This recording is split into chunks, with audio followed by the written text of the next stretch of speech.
Je n'en peux plus, Michael. C'était un cauchemar, dit Ethan Cole en jetant sa veste sur le canapé avec frustration. Elle a pris un selfie avec le dessert, m'a appelé son ex préféré, et a même essayé de porter un toast à notre réconciliation avec un verre de vin pétillant. Suis-je un homme ou une action en bourse en pleine ascension?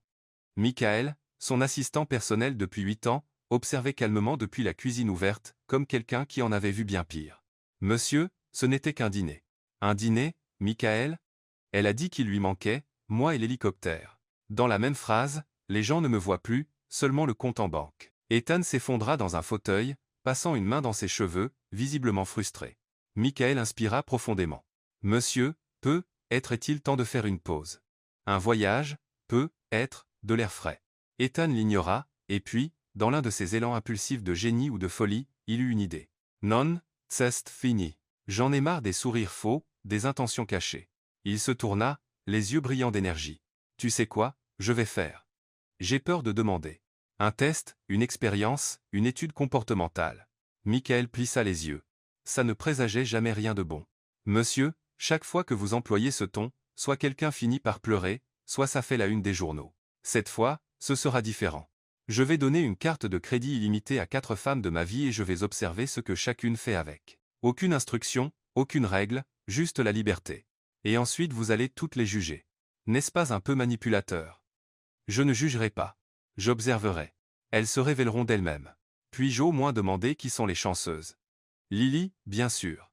Elle va adorer ça. Ensuite, Victoria, mon assistante. Elle dit toujours qu'elle sait prendre des décisions stratégiques. Voyons ce qu'elle fait en dehors du bureau. Aurora, aussi. Elle est élégante, mais calculatrice. Toujours en train de flirter avec moi. Et il marque quoi on n'est pas osé d'une seconde. Hey, Sophia. Les yeux de Michael s'écarquillèrent. Sophia, la gouvernante? Exactement. Celle qui m'a menacé avec une cuillère en bois parce que j'ai remué son risotto. Celle-là. C'est la seule qui ne m'a jamais rien demandé, qui ne m'a jamais traité comme un trophée. Elle fredonne en passant l'aspirateur et m'appelle Monsieur Cole comme si elle s'ennuyait. Je veux voir ce qu'elle fait avec du pouvoir entre les mains. Ou à quel point cela pourrait être dangereux, répondit Michael. Ethan, ce n'est pas seulement audacieux, c'est risqué. Vous savez que ça pourrait très mal tourner, n'est-ce pas? Ethan ignora l'avertissement. Il était déjà sur son téléphone à envoyer des instructions pour faire émettre les cartes. Le lendemain matin, le penthouse était inhabituellement calme, ce qui signifiait généralement qu'Ethan préparait quelque chose. Une à une, les enveloppes noires furent préparées, les noms écrits à l'encre argentée à la main. Ethan les disposa comme un maître d'échecs installant son échiquier. Victoria arriva la première, toujours efficace, avec un blazer impeccable et des talons aiguilles. « Bonjour, Monsieur Cole. J'ai quelque chose pour vous, dit-il en lui tendant l'enveloppe. Un cadeau, un petit quelque chose pour être toujours à mes côtés. Elle haussa un sourcil. Vous êtes en train de mourir? Pas encore. Profitez-en. C'est à vous pour 3 jours. Sans limite. Elle quitta le bureau avec un léger rougissement et un sourire qui ne cachait pas son ambition. Vint ensuite Aurora, habillée comme si elle se rendait à un shooting de mode, même si c'était juste un mardi matin. C'est une sorte de piège, Ethan, demanda elle en regardant l'enveloppe avec une suspicion élégante. C'è juste un geste. Dépensez-la comme vous voulez pendant 3 jours. Aurora sourit comme si elle savait déjà exactement ce qu'elle allait faire. Lily apparut peu après, descendant de l'ascenseur comme une star de télé-réalité. Un cadeau? Ah, Etty, je savais que tu m'aimais encore. Elle tint la carte comme dans une publicité pour dentifrice. C'est à vous pour 3 jours. Faites ce que vous voulez, dit-il avec un sourire. Juste un petit cadeau, c'est tout. Puis vint Sophia. Elle entra par le côté cuisine, tenant un bol de pâtes crues et un torchon sur l'épaule. Et patron, le nouveau four fait encore des bruits bizarres. On dirait qu'il tousse, Sophia, appela Ethan avec un sourire doux. J'ai quelque chose pour vous. Il lui tendit discrètement l'enveloppe noire. Elle la regarda comme s'il venait de lui proposer un contrat avec la NASA. Vous me licenciez? Non, c'est juste un cadeau, un merci. Elle ouvrit lentement l'enveloppe, vit la carte noire, et ses yeux s'écarquillèrent. Je vous ai donné du pain aux bananes hier, et il était brûlé. Vous vous sentez bien? Prenez-la, Sophia. Mais qu'est-ce que je suis censé faire avec ça? Utilisez-la comme vous voulez. C'est à vous pour 3 jours. Waouh! Sérieusement, je peux acheter ce que je veux. Oui, et il n'y a pas de limite, dit Ethan, déjà en train de s'éloigner. Des heures plus tard, Ethan était dans son bureau, un verre de whisky à la main, regardant la ville à travers la fenêtre en verre. Monsieur, dit Michael en entrant. Les transactions commencent à apparaître. Quelque chose d'inattendu. Michael hésita. 3 hélicoptères, une robe à 15 000 $, des réservations dans des hôtels 5 étoiles. Rien de surprenant. Ethan hocha simplement la tête. Et, la carte de Sofia, Michael regarda la tablette. Épicerie du quartier. Riz, peinture en posté, couches, jouets d'occasion, et 200 hot dogs. Ethan se tourna lentement vers son assistant. Hot dogs. 200. Il s'adossa dans son fauteuil avec un sourire en coin. Maintenant, je suis vraiment curieux de savoir ce qu'elle manigance. Le lendemain matin, Ethan était assis à la table de la salle à manger du penthouse, remuant distraitement son café pendant que Michael organisait des documents près de la fenêtre. Le silence fut brisé par un son de notification de tablette. « Monsieur, d'autres activités sur les cartes viennent d'arriver », annonça Michael, en ajustant ses lunettes. Ethan leva les yeux, curieux. « Dis-moi ce qu'il y a de nouveau. » Michael vérifia toutes les transactions des cartes. En quelques minutes, il avait le rapport complet. Lily a loué un hélicoptère pour faire une entrée au Skyline Club. D'après ce que j'ai vu sur ses réseaux sociaux, c'était pour impressionner un groupe d'influenceurs. Victoria a acheté une toute nouvelle garde-robe chez Bergdorf Goodman. 5 000 $, rien que pour les chaussures. Et Aurora a engagé un organisateur d'événements pour lancer un gala le week-end prochain. Le thème est l'élégance contemporaine. Elle a déjà envoyé des invitations à la moitié de l'élite de Seattle. Ethan rit doucement, secouant la tête. Prévisible, comme un film romantique du dimanche après-midi.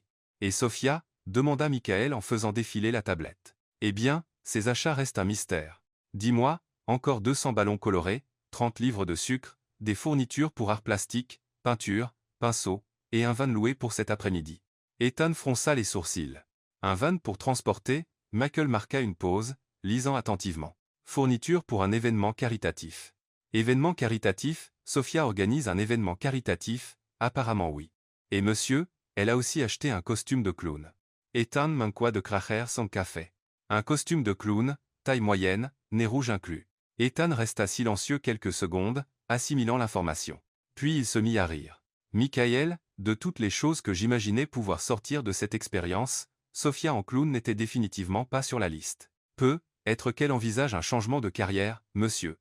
Ou peut être Ethan, marqua une pause, pensif. Peut être qu'elle est bien plus intéressante que je ne le pensais. Michael l'observa avec un sourire discret. Vous êtes curieux, n'est-ce pas? Très. Et tu sais ce qui se passe quand je suis curieux? Vous faites quelque chose d'impulsif et probablement problématique. Exactement. Ethan se leva et marcha jusqu'à la fenêtre. Je dois découvrir ce qu'elle manigance. Monsieur, avec tout le respect que je vous dois, espionner la gouvernante n'est peut-être pas la meilleure idée. Ce n'est pas de l'espionnage, Michael, c'est de l'observation scientifique. Bien sûr. Ethan passa le reste de la matinée agité, essayant de travailler, mais constamment distrait. À 14 heures, il n'en pouvait plus. Il prit les clés de sa voiture la plus discrète, un SUV noir, et quitta le penthouse. Suivant l'adresse que Michael avait obtenue auprès de la compagnie de location du van, Ethan arriva dans un quartier qu'il visitait rarement.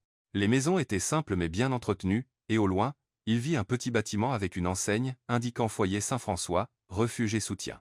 Ethan se gara de l'autre côté de la rue et observa. Le van était là, porte arrière ouverte, et Sofia allait et venait, portant des boîtes colorées. Elle portait un vieux t-shirt et un jonc, ses cheveux en un chignon désordonné, et même de loin, il pouvait entendre sa voix joyeuse discuter avec quelqu'un. Après quelques minutes d'observation, Ethan prit une décision impulsive. Il sortit de la voiture, traversa la rue et s'approcha de l'entrée de l'orphelinat. « Excusez-moi » dit-il à une femme âgée au bureau d'accueil. « Je suis Ethan Cole. J'ai entendu parler du travail merveilleux que vous faites ici et j'aimerais aider. » La femme le regarda surprise. « Oh, c'est adorable. Je suis Margaret, la directrice. Aujourd'hui, nous organisons une fête spéciale pour les enfants grâce à la générosité d'une jeune femme vraiment merveilleuse. Quelle coïncidence. » Ethan sourit. « Puis-je jeter un œil ?» Margaret le guida dans un couloir simple jusqu'à une cour intérieure où le chaos avait pris le dessus. Il y avait environ 20 enfants courant dans toutes les directions, des ballons colorés accrochés aux arbres, des tables couvertes de papier vif, et au milieu de tout cela, Sofia. Elle portait un costume de clown, une combinaison rayée jaune et bleue, de grandes chaussures rouges, et un nez en caoutchouc, et essayait d'apprendre à un groupe d'enfants à faire des animaux en ballon. Le résultat était un désastre hilarant. Alors, tout le monde, maintenant vous tournez comme ça, et boum, le ballon éclata dans ses mains. Oups! On dirait que celui-là s'est transformé en confetti. Les enfants éclatèrent de rire et Sofia rit aussi, retirant des morceaux de ballon de ses cheveux. D'accord, on recommence. Cette fois avec moins de pression et plus d'espoir. Ethan s'appuya contre un arbre proche, observant fasciné. Sofia était complètement à l'aise, jouant avec les enfants comme s'ils étaient de vieux amis. Elle chantait des chansons pour enfants faux, faisait des grimaces drôles, et quand une petite fille se blessa et se mit à pleurer, Sophia laissa tout tomber immédiatement et courut la réconforter. « Eh, princesse, qu'est-ce qui s'est passé ?» Sophia s'agenouilla près de la fille, retirant son nez de clown pour parler plus sérieusement. « Je suis tombée, sanglota l'enfant.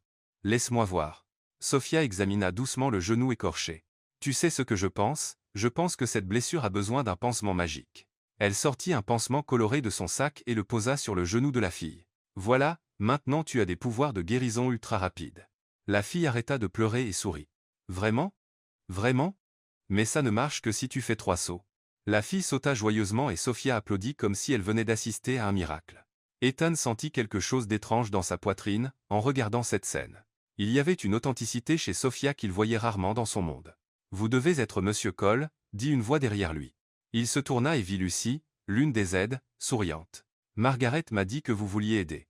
C'est génial de vous avoir ici. » Ethan regarda vers la voix et vit Sophia s'approcher, toujours vêtue en clown, mais maintenant sans le nez rouge. « Monsieur Cole, » dit-elle les yeux écarquillés. « Qu'est-ce que vous faites ici? » « Je... » Ethan hésita. « J'ai entendu parler de la fête et j'ai voulu contribuer. » Sophia le regarda avec suspicion. « Comment avez-vous entendu parler de la fête? »« J'ai des contacts dans les organisations caritatives. » Il mentit peu convaincant. « Oh !»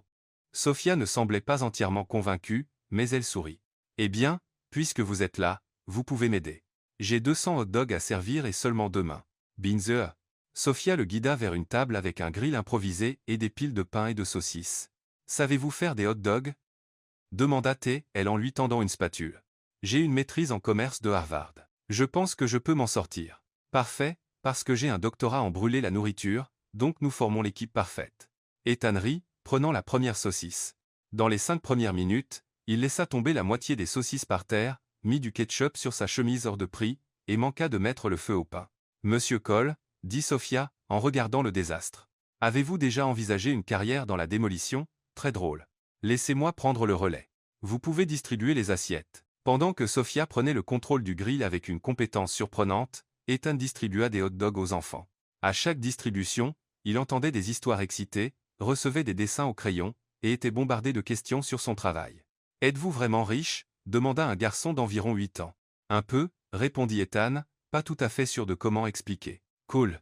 Pouvez-vous acheter un dragon? » Il n'y a pas de vrai dragon. Si, il y en a. Sophia a dit qu'elle en avait vu un. Ethan regarda Sophia, qui fit semblant de ne pas entendre la conversation en retournant les saucisses. Sophia a dit qu'elle en avait vu un.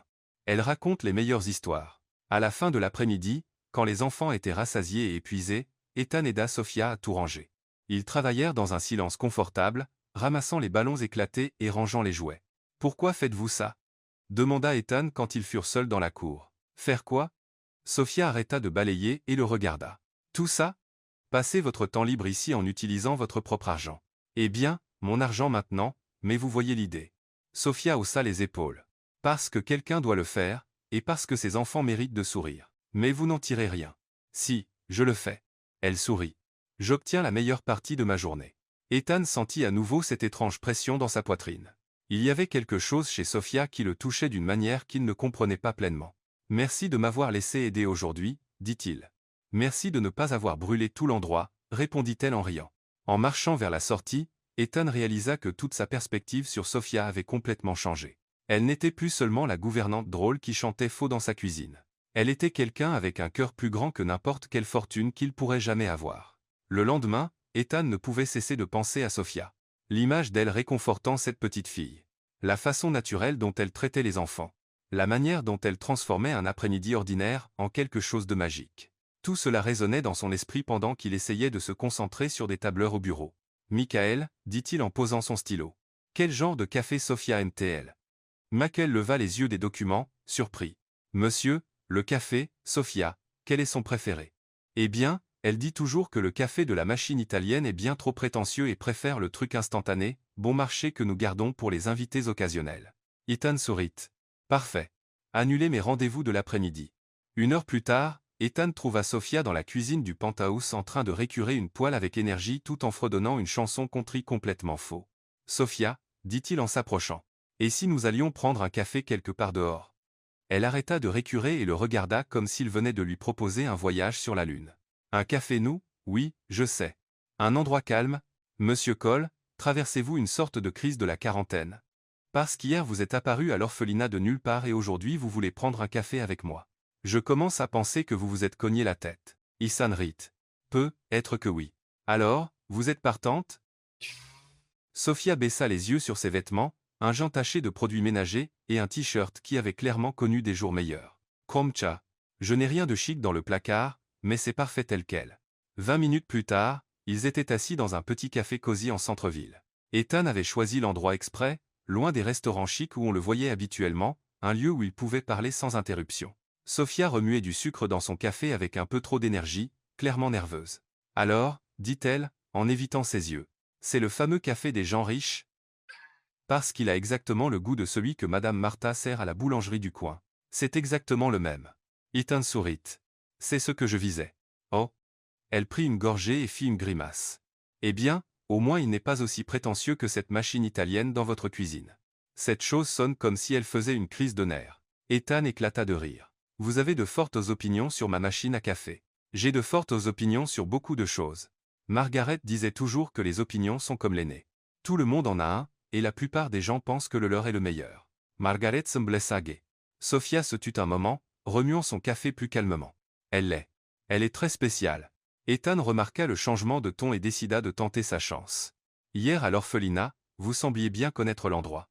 Oui, haussa-t-elle les épaules, essayant de paraître décontractée. J'y ai grandi.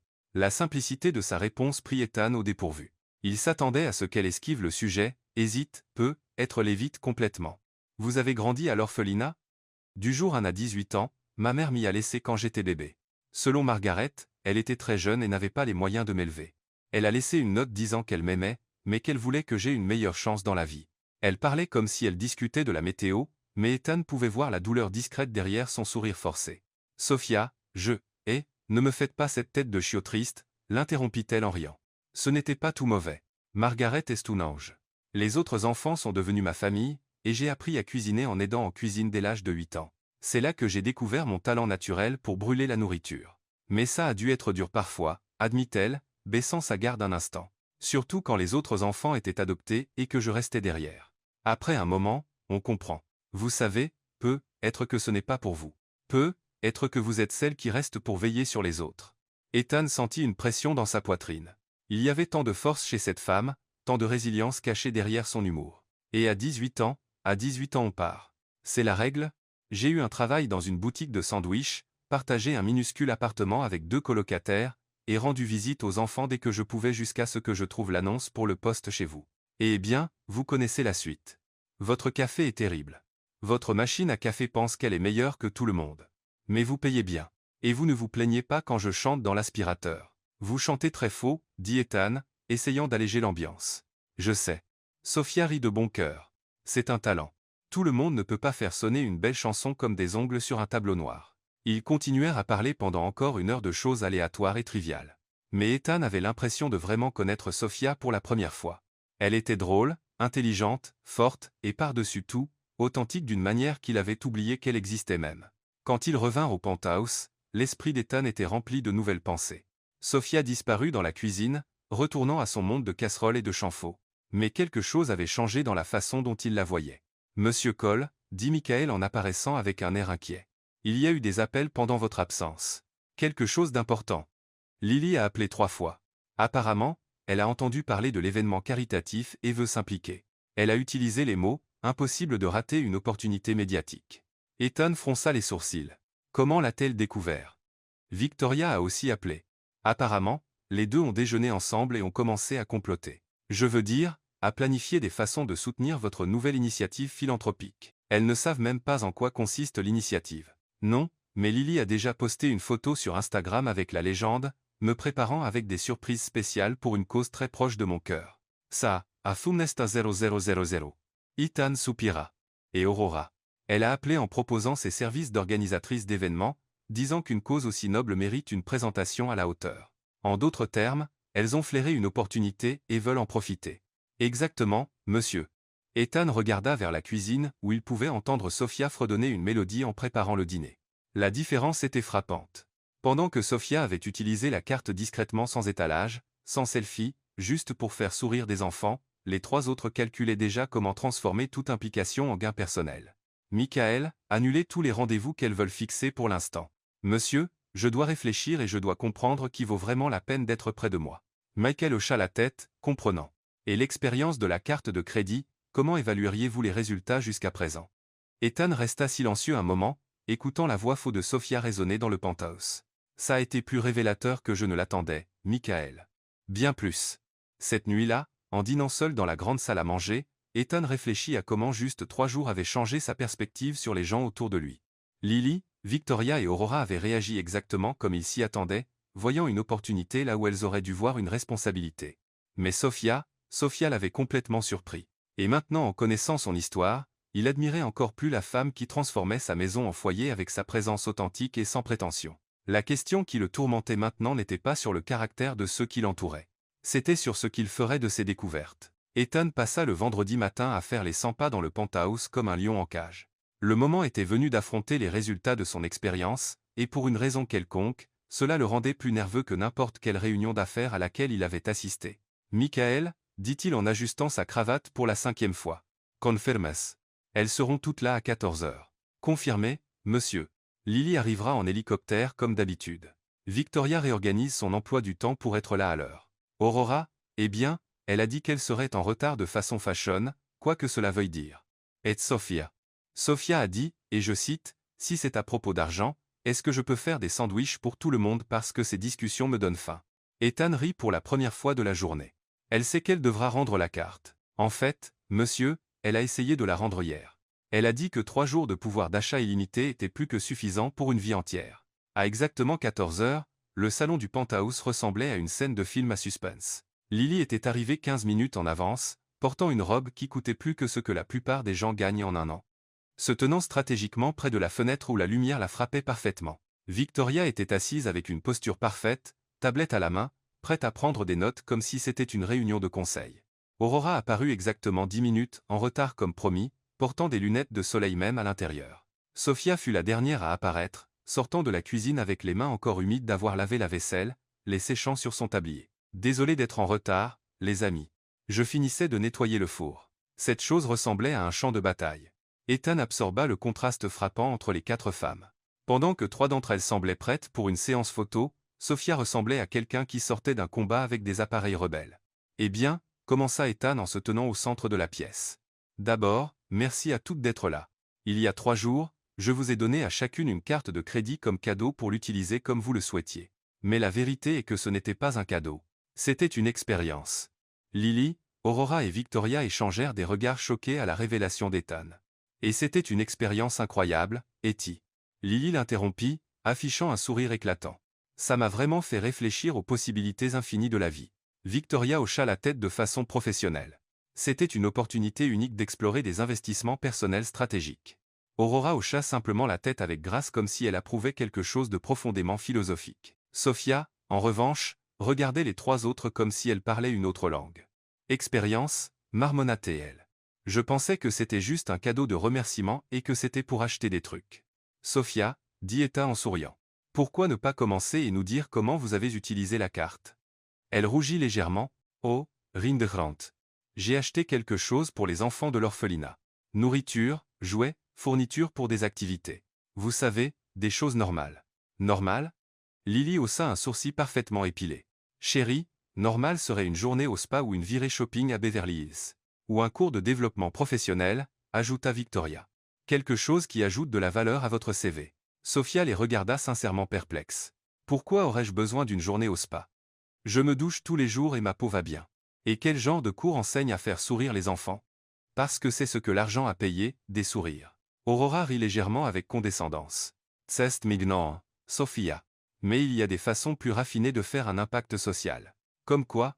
demanda Sophia sincèrement curieuse. « Un gala, par exemple, » répondit Aurora. « Rassembler des gens influents, créer un buzz médiatique positif, construire un réseau pour de futurs dons. » « Exactement, » approuva Lily. « J'ai utilisé la carte pour investir dans ma présence numérique. J'ai documenté toute l'expérience sur les réseaux sociaux pour inspirer mes abonnés à penser à la philanthropie. » Sophia cligna des yeux plusieurs fois. « Vous avez pris des photos de l'argent. J'ai capturé l'expérience, ma chère. Le processus, le voyage de découverte. » Sophia se gratta la tête. Et les enfants affamés, étaient-ils heureux de voir vos photos? Un silence lourd s'abattit sur la pièce. Ethan dut se mordre la lèvre pour ne pas rire. Victoria s'éclaircit la gorge, essayant de reprendre le contrôle de la conversation. Sophia, ce n'est pas que nos approches sont meilleures ou pires. Elles sont juste plus stratégiques. Par exemple, j'ai utilisé l'opportunité pour renouveler complètement ma garde-robe professionnelle. Cela me permet de faire de meilleures impressions lors de réunions clés, ce qui mène éventuellement à plus d'opportunités d'affaires et donc à plus de ressources pour la charité. Sophia la fixa longuement.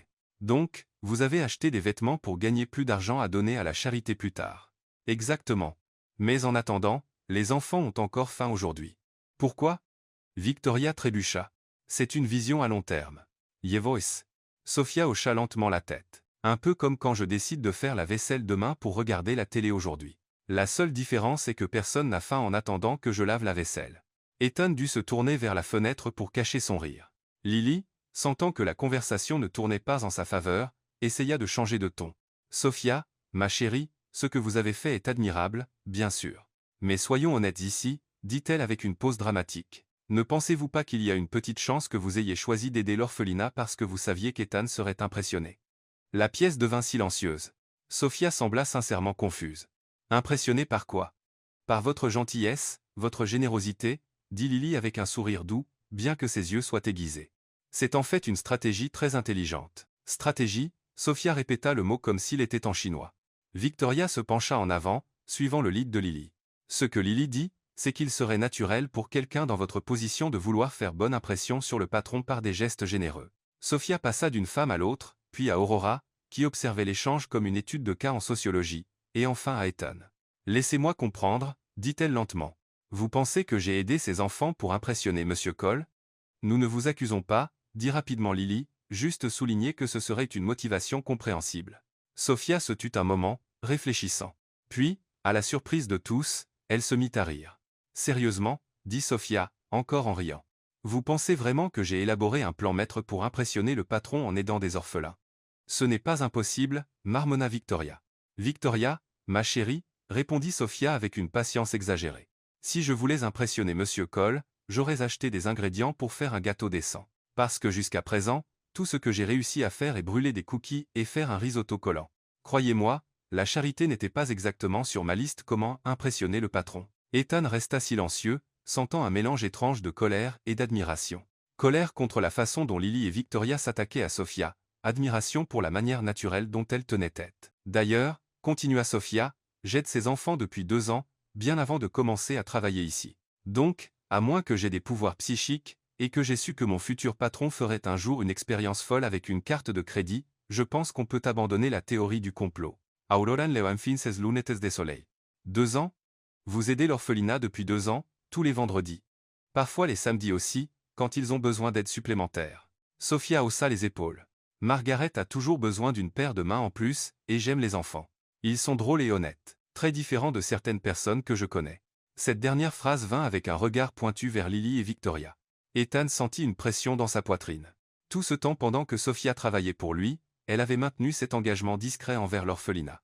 Elle n'en avait jamais parlé, n'avait jamais demandé de congés spéciaux, n'en avait jamais utilisé comme excuse pour quoi que ce soit. Sophia, dit-il, enfin retrouvant sa voix.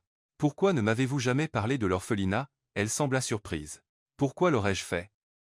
C'est juste quelque chose que je fais pendant mon temps libre, comme quand vous jouez au golf ou allez à ces ennuyeuses réunions d'affaires. La différence est que mon hobby implique moins de clubs et plus de couches sales. Lily fit une dernière tentative désespérée. Mais vous devez admettre, Sophia, utiliser son argent pour des activités personnelles est un peu inapproprié. Sophia lui lança un regard qu'Ethan n'avait jamais vu auparavant. Pas de la colère, mais quelque chose de plus proche de la déception. Lily, vous avez utilisé la carte pour louer un hélicoptère pour une entrée dramatique dans un club. Victoria a acheté des vêtements qui coûtent plus que ce que je gagne en 6 mois.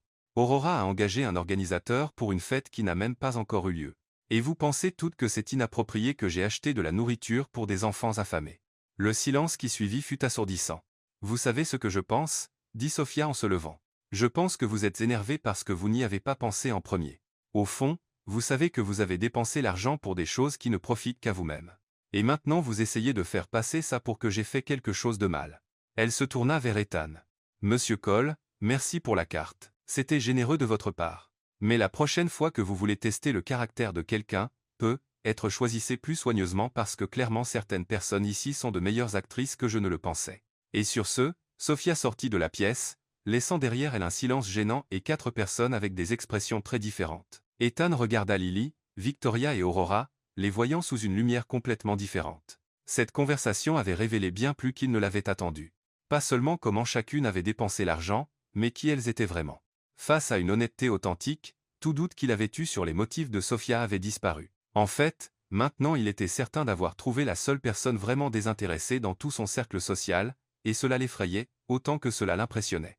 Après le départ de Sophia de la pièce, le silence persista pendant plusieurs secondes inconfortables. Lily fut la première à le briser, ajustant nerveusement ses cheveux. « Eh bien, c'était intense », dit-elle en essayant de garder un ton léger. Victoria referma sa tablette d'un coup sec. « Étais-je, je dois demander. Pourquoi avez-vous vraiment fait ça ? Parce que ce n'était clairement pas juste un cadeau comme vous l'avez dit. » Ethan se tourna vers elle, encore en train de digérer tout ce qui venait de se passer. « Vous voulez la vérité ? Ce serait un bon début, » dit Aurora en remettant ses lunettes de soleil. C'était un test. Je voulais voir comment chacune de vous réagirait à avoir des ressources illimitées. Lily s'éleva brusquement. Un test ? Vous nous avez piégés. Je vous ai donné de l'argent gratuit à dépenser comme vous vouliez. Où est le piège ? Vous nous avez utilisés comme des rats de laboratoire, protesta Victoria. C'est de la manipulation, Ethan. La manipulation aurait été de vous dire comment le dépenser. Je n'ai pas dit un mot. J'ai juste observé les choix que vous avez faits seul. Aurora laissa échapper un rire sec et sans humour. Et quel était le résultat de votre expérience scientifique, Dr. Cole ? Ethan les regarda chacune. Vous voulez vraiment savoir ? Oui, dit Lily en croisant les bras. Lily, vous avez utilisé l'argent pour créer du contenu pour les réseaux sociaux. Victoria, vous avez investi en vous-même en pensant à un retour financier à long terme. Aurora, vous avez planifié un événement pour impressionner des gens influents. Et Sophia. Sophia a acheté de la nourriture pour des enfants affamés. Et alors, rétorqua Lily. Ma stratégie de marque personnelle pourrait inspirer des milliers d'abonnés. Elle pourrait inspirer, mais l'a-t-elle fait ? Ou a-t-elle juste obtenu des likes ? C'est hors de propos. Victoria intervint. Mon investissement en réseautage professionnel a le potentiel d'un retour bien plus grand que n'importe quel don unique. Potentiel. Ethan répéta. C'est le mot-clé. Sophia n'a pas pensé au potentiel. Elle a vu un besoin et y a répondu. Immédiatement. Aurora soupira de façon dramatique. Ethan, vous êtes trop romantique sur la charité. Le monde réel exige de la stratégie. Vraiment, ou vous vous êtes juste convaincu de cela pour justifier un égoïsme sophistiqué ? L'ambiance dans la pièce devint tendue. Les 3 femmes se regardèrent, clairement déstabilisées par la tournure de la conversation. Vous savez quoi, Ethan, dit Lily en prenant son sac. Si vous vouliez une sainte, vous auriez dû le dire dès le début. Certaines d'entre nous préfèrent vivre dans le monde réel. Ou aider des orphelins n'est pas dans le monde réel ? Demanda Ethan. Où les relations adultes ne sont pas basées sur des jeux d'esprit. Répondit Victoria, en se levant aussi. Ce n'était pas un jeu d'esprit. C'était un moment d'honnêteté. Être le premier que nous ayons eu. Aurora fut la dernière à se lever. Ethan, cher, vous confondez la naïveté avec la vertu. C'est une erreur courante chez les hommes riches qui s'ennuient. Être confondez-vous le cynisme avec la sophistication. Les 3 sortirent du penthouse sans un mot de plus, laissant Ethan seul avec ses pensées et le son de la voix de Sophia résonnant encore dans la cuisine. Le lendemain, Ethan se réveilla avec une décision déjà prise. Il trouva Sophia dans la cuisine comme d'habitude, mais cette fois elle était inhabituellement silencieuse, remuant juste une casserole de flocons d'avoine sans son fredonnement faux habituel. « Sophia, dit-il en s'approchant prudemment, à propos dire. « Oh, salut, monsieur Cole, répondit-elle sans le regarder. « Désolé si j'ai été un peu forte. Parfois ma bouche fonctionne plus vite que mon cerveau. Ne vous excusez pas. Vous défendiez quelque chose d'important. » Sophia le regarda infine, son expression curieuse. « Vraiment ? Vous l'avez fait ? Et ça m'a donné une idée. » Ethan inspira profondément. « Je veux soutenir officiellement l'orphelinat, organiser un grand événement caritatif professionnel qui peut vraiment faire une différence. » Sophia laissa tomber la cuillère dans la casserole. « Sérieusement ? Sérieusement ? Mais il y a une condition. Je savais qu'il y aurait un hic, marmonna-t-elle. Je veux que vous soyez celle qui présente le projet. » Sophia le regarda comme s'il lui avait suggéré de voler jusqu'à la lune. « Moi ? Monsieur Cole, vous vous êtes cogné la tête, je peux à peine commander une pizza au téléphone sans bégayer. Vous pouvez parler à 20 enfants bruyants en même temps. Vous pouvez calmer un enfant qui pleure. Vous pouvez transformer 200 hot dogs en une fête. Vous pouvez présenter un projet. C'est complètement différent. » Les enfants ne me jugent pas si je me trompe. Les adultes riches et importants le font. Sophia, vous connaissez l'orphelinat mieux que quiconque. Vous connaissez les besoins, les enfants, leurs rêves. Personne ne peut raconter cette histoire mieux que vous. Sophia commença à faire les 100 pas dans la cuisine. Monsieur Cole, je ne sais pas parler en public. Je ne sais même pas quoi porter pour quelque chose comme ça. Je vais avoir l'air ridicule et tout ruiné. Non, vous ne le ferez pas. Nous allons pratiquer. Pratiquer, comment? Commencez par me parler. Parlez-moi de l'orphelinat, comme si je n'y étais jamais allé.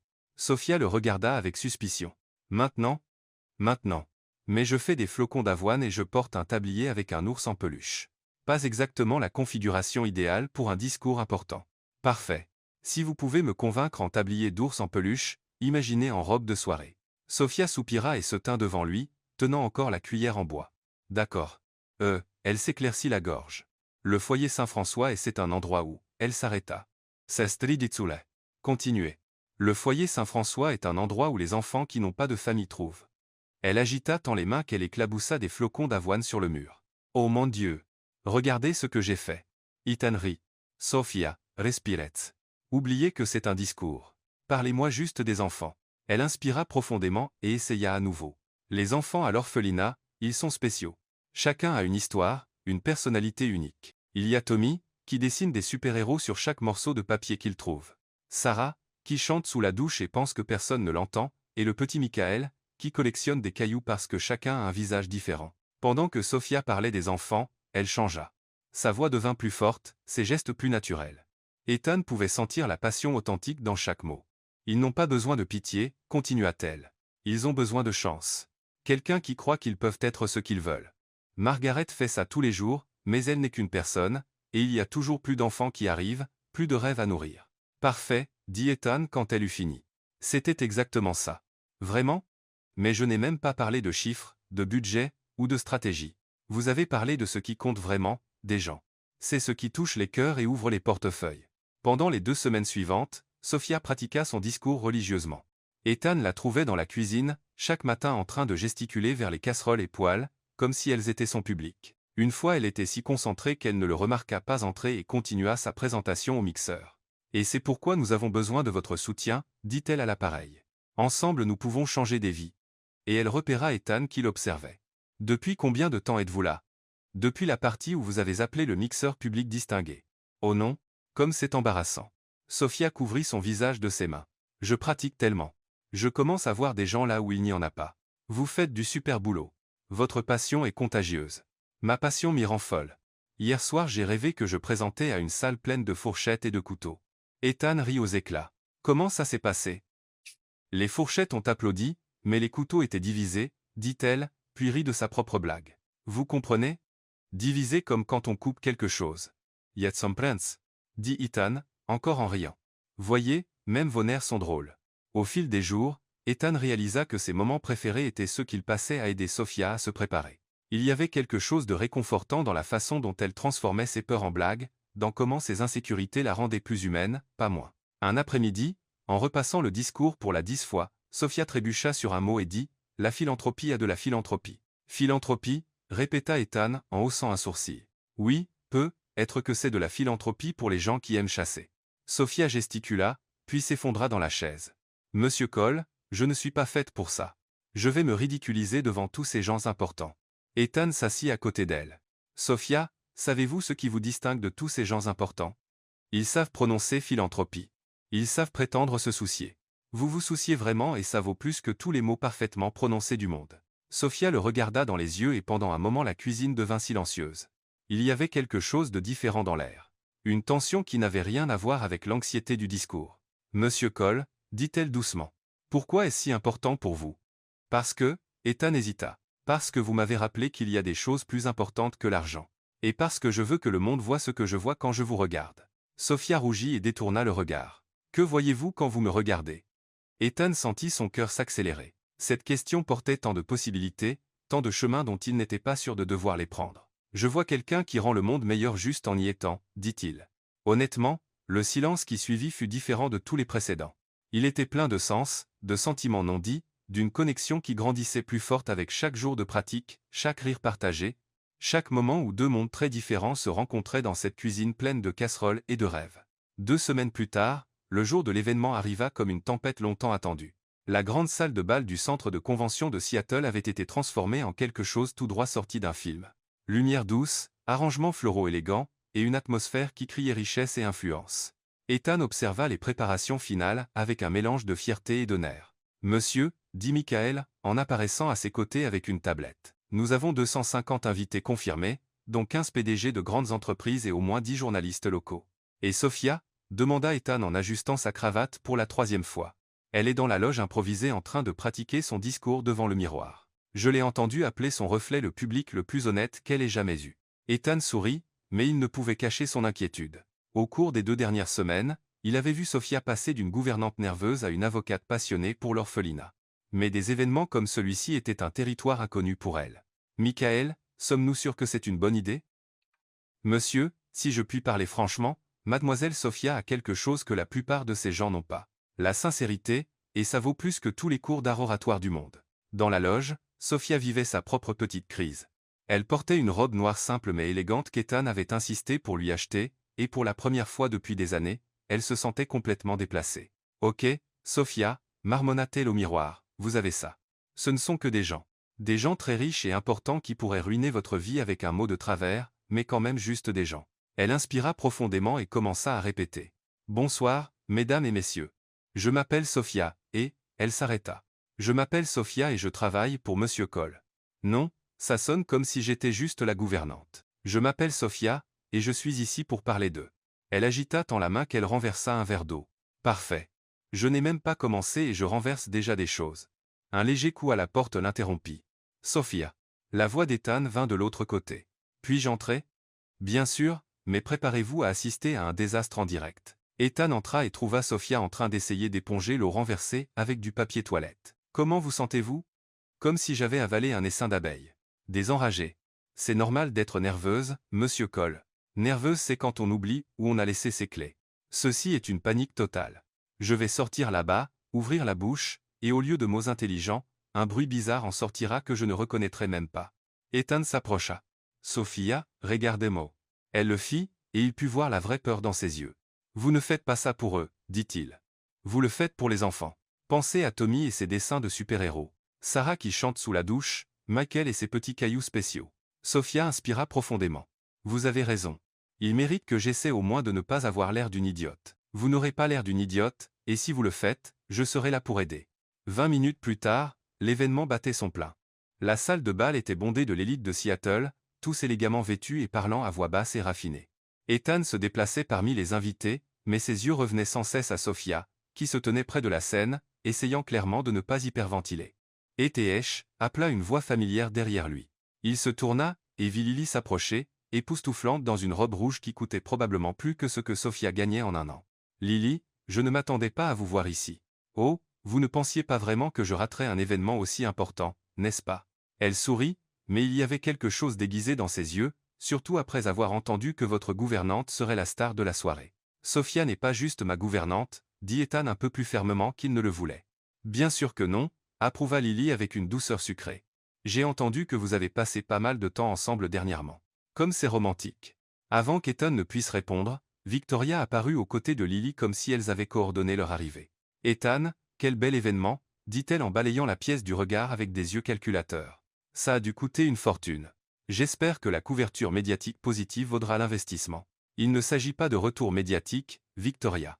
Il s'agit de faire une différence. » « Bien sûr, » sourit-elle. « Et comme c'est pratique que Sophia ait tant d'influence sur vos décisions philanthropiques dernièrement. » Ethan sentit son irritation monter. Mais avant qu'il ne puisse répondre, les lumières de la salle de bal s'atténuèrent, et un annonceur demanda l'attention de tous. Sophia monta sur la scène comme quelqu'un se dirigeant vers son propre procès.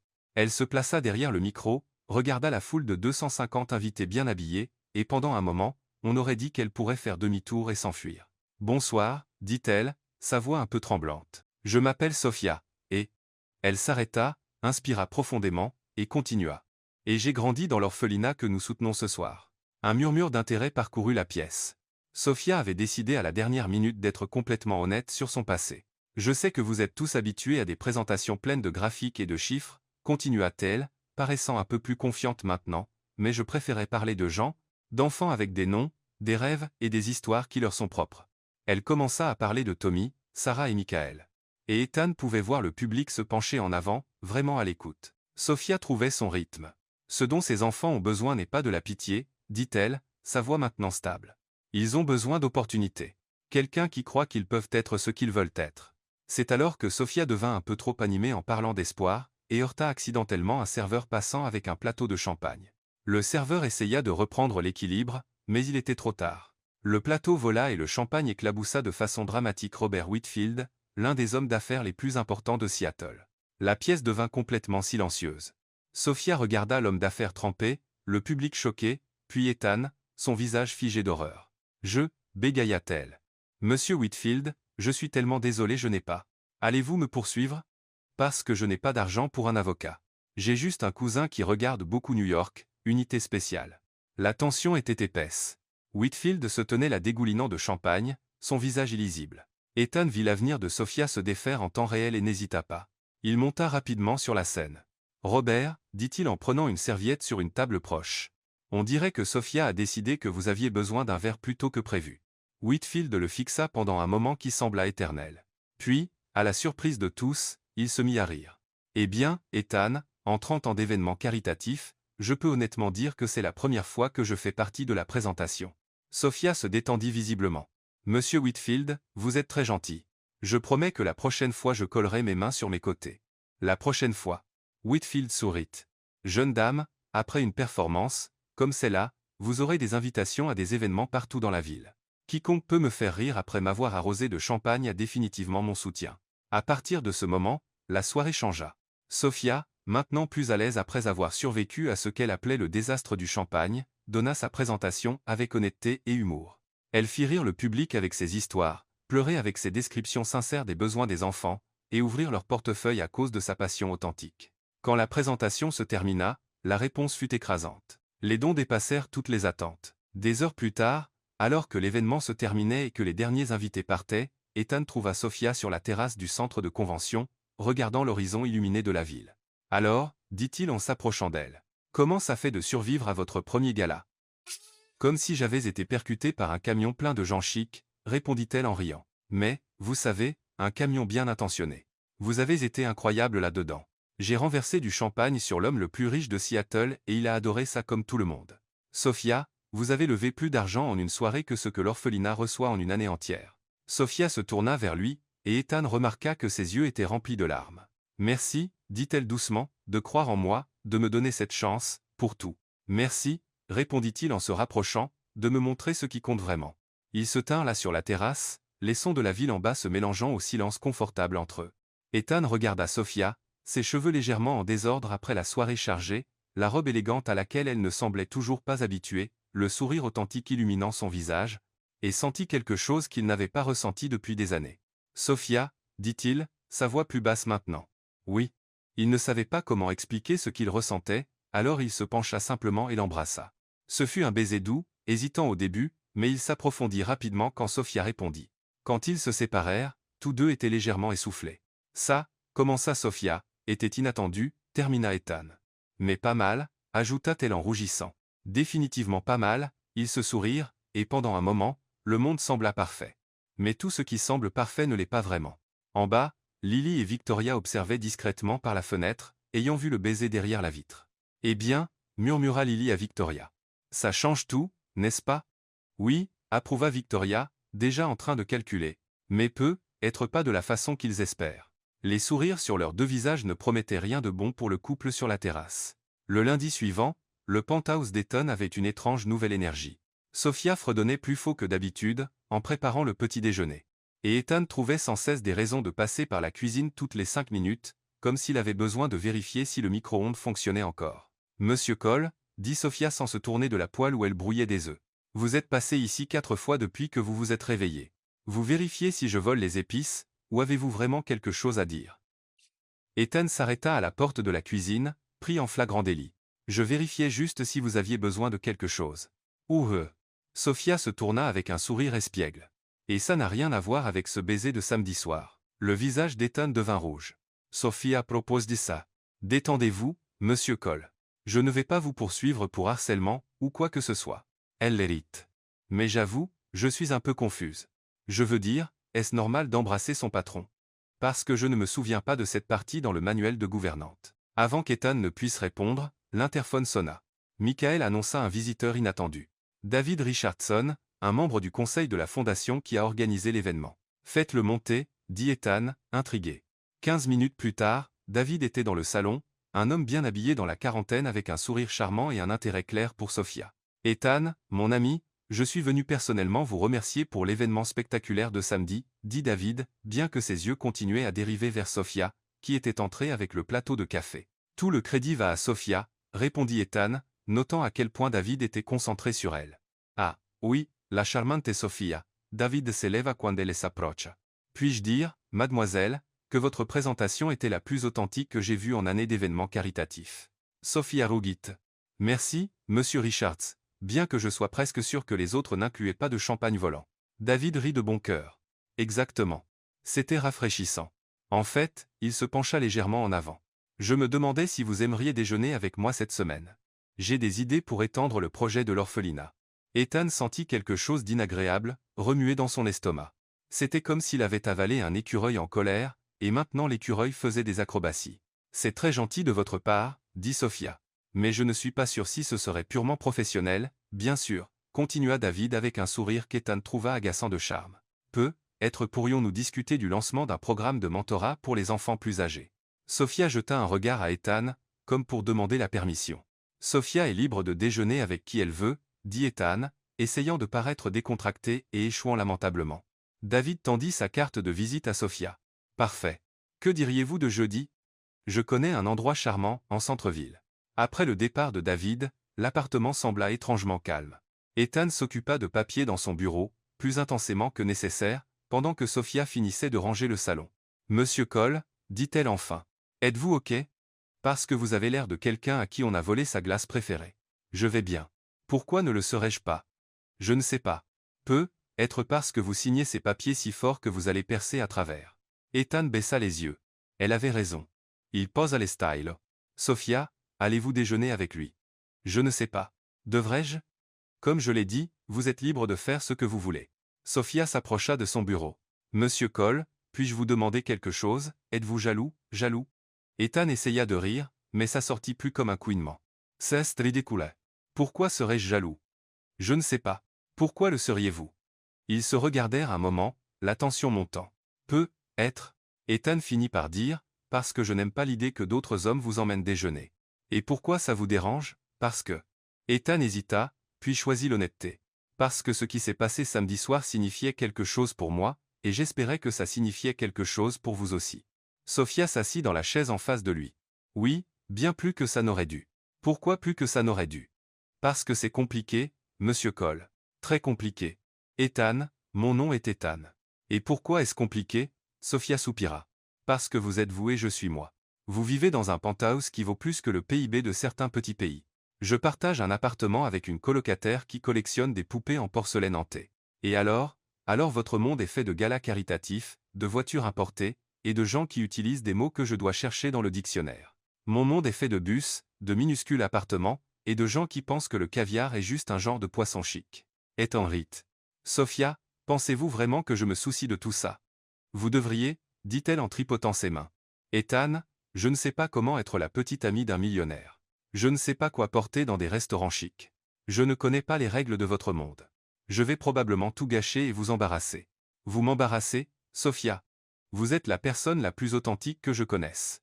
Vous avez fait rire Robert Whitfield après lui avoir renversé du champagne dessus. Vous transformez 200 hot dogs en une fête inoubliable. Et vous parlez aux enfants comme s'ils étaient les personnes les plus importantes du monde. Mais ça ne suffit pas pour votre monde. Ça suffit pour mon monde. En fait, c'est plus que suffisant. C'est parfait. Sophia le regarda dans les yeux. Êtes-vous sûr? Parce qu'une fois qu'on commence ça, il n'y a pas de retour en arrière. Et je ne sais pas si je pourrais le supporter si vous changiez d'avis plus tard. Il y avait tant de vulnérabilité dans sa voix que ça brisa le cœur d'Ethan. Il se leva, contourna le bureau, et s'agenouilla près de sa chaise. Sophia, regardez-moi. Quand elle le fit, il continua, je ne changerai pas d'avis. Vous m'avez fait réaliser que j'ai passé des années entouré de gens qui prétendent se soucier de moi à cause de mon argent. Vous vous souciez de moi malgré mon argent. Ça vaut plus que n'importe quelle fortune. Mais si je ne sais pas comment me comporter? Et si vos amis sophistiqués pensent que je ne suis qu'une fille de petite ville, alors ils ne méritent pas de vous connaître. Et honnêtement, après ce que j'ai vu pendant le défi de la carte de crédit, je pense que mes amis sophistiqués pourraient apprendre beaucoup de vous. Sofia, donna un sourire timide. Vous le pensez vraiment? Oui. En fait, j'ai une confession à faire. Quoi? J'ai peur, moi aussi. De quoi? De ne pas être assez bien pour vous. Sofia le regarda comme s'il avait perdu l'esprit. Ethan, vous êtes millionnaire. Je nettoie des salles de bain pour vivre. Et vous êtes la personne la plus généreuse, drôle et gentille que j'ai jamais rencontrée. Sourire de cheval. Je suis un bourreau de travail grincheux qui ne connaissait pas la différence entre philanthropie et étalage jusqu'à ce que vous me l'appreniez. Vous n'êtes pas grincheux. Eh bien, pas toujours. Voyez, vous êtes déjà trop généreux avec moi. Ils rirent tous les deux, et la tension dans la pièce commença à s'estomper. Alors, dit Sofia, que faisons-nous maintenant? Maintenant vous décidez si vous voulez déjeuner avec David Richardson ou avec moi. Laissez-moi réfléchir. Sofia fit semblant de considérer sérieusement. Un homme riche et charmant qui peut m'emmener dans des restaurants chics ou mon patron qui pense que les céréales comptent comme dîner quand il travaille tard. Et, ces céréales étaient bio et chères. Vendo? Sofia sourit. Mais seulement si vous promettez de ne pas avoir l'air d'un chiot triste chaque fois qu'un gars me parle. Je promets d'essayer. Et vous devez arrêter de prétendre vérifier le micro-ondes toutes les 5 minutes. Ce n'était pas prétendre. J'étais vraiment inquiet pour le micro-ondes, Ethan. D'accord. D'accord. J'ai promis d'être moins évident sur mon besoin névrotique d'être près de vous. Mieux. Pendant qu'ils riaient et parlaient, aucun d'eux ne remarqua la silhouette qui observait depuis le bâtiment d'en face. Lily était assise dans un café avec une vue parfaite sur le penthouse d'Ethan à travers les grandes fenêtres en verre. Elle baissa les jumelles et prit son téléphone. Victoria, c'est moi. Nous devons parler tout de suite. Quelque chose ne va pas. Disons simplement que notre petite amie gouvernante vient de devenir un problème bien plus grand que nous ne le pensions. Lily raccrocha et regarda une fois de plus le couple dans le penthouse, maintenant assis proche, parlant intimement. Un sourire froid se forma sur ses lèvres. Si Sofia pensait pouvoir simplement entrer dans la vie d'Ethan et prendre sa place sans conséquence, elle se trompait lourdement. Certaines personnes devaient apprendre à la dure où était leur place dans ce monde. Et Lily était plus que prête à enseigner cette leçon. 3 jours après la conversation dans le penthouse, Sofia était dans la cuisine en train de préparer le déjeuner quand elle entendit le téléphone d'Ethan sonner sans arrêt dans le bureau. Normalement, elle n'y aurait pas prêté attention. Mais il y avait quelque chose d'urgent dans le ton de la sonnerie qui la fit s'arrêter et écouter. « Michael, annulez toutes mes réunions d'aujourd'hui », entendit-elle la voix tendue d'Ethan dire. « Et préparez un communiqué de presse. Nous devons contrôler ça avant que ça ne devienne ingérable. » Sofia fronça les sourcils. Elle voyait rarement Ethan aussi secoué par le travail. Elle reprit la préparation de la salade, mais ne pouvait se défaire du sentiment que quelque chose n'allait pas. Le téléphone sonna à nouveau, et cette fois elle entendit Michael répondre. « Bureau de Monsieur Cole. Oui, il est au courant de l'article. Non, nous n'avons aucun commentaire pour le moment. Merci. » Sofia commençait à s'inquiéter quand Ethan entra dans la cuisine, portant une expression qu'elle n'avait jamais vue sur lui auparavant. Un mélange de colère et d'inquiétude. « Ethan, êtes-vous OK? Vous avez l'air d'avoir vu un fantôme. Sofia, je dois vous montrer quelque chose. Mais d'abord, je veux que vous sachiez que je ne crois pas un seul mot de ce qui est écrit. De quoi parlez-vous? Ethan hésita, puis prit la tablette et ouvrit un site d'actualité locale. Le titre fit à Sofia l'effet d'un coup de poing dans l'estomac. Scandale. Gouvernante accusée de détournement de fonds de l'événement caritatif. Je quoi? Sofia prit la tablette avec les mains tremblantes et commença à lire. L'article affirmait que des sources proches de l'événement caritatif avaient révélé que Sofia avait utilisé sa position de confiance pour détourner une partie des fonds levés à des fins de autopromotion et de gains personnels. Il citait des preuves selon lesquelles elle avait gonflé les coûts des fournitures pour l'orphelinat et empoché la différence. C'est un mensonge. Sofia regarda, Ethan les yeux écarquillés. Ethan, vous savez que ce n'est pas vrai, n'est-ce pas? Bien sûr que je le sais, Sofia. J'étais là. J'ai vu où chaque centime est allé. C'est clairement un coup monté. Mais qui ferait quelque chose comme ça et pourquoi? Avant qu'Ethan ne puisse répondre, le téléphone sonna dans le pentos. Michael apparut à l'entrée de la cuisine avec une expression sinistre. Monsieur Cole, c'est Channel 7 News. Il demande une déclaration sur les accusations contre mademoiselle Sofia. Ethan passa une main dans ses cheveux. Dites-leur. Dites-leur que nous préparons une réponse officielle. Sofia le fixa. Une réponse officielle, Ethan, pourquoi ne pas simplement dire que c'est un mensonge? Parce que... Ethan hésita. Parce que je dois être prudent avec ce que je dis à la presse. J'ai besoin de tous les faits avant de faire une déclaration publique. Tous les faits? Quels faits? Vous étiez là. Vous savez que je n'ai pas fait ça. Sofia, je sais, mais, sa voix baissa, pleine de douleur. Il y a un mais.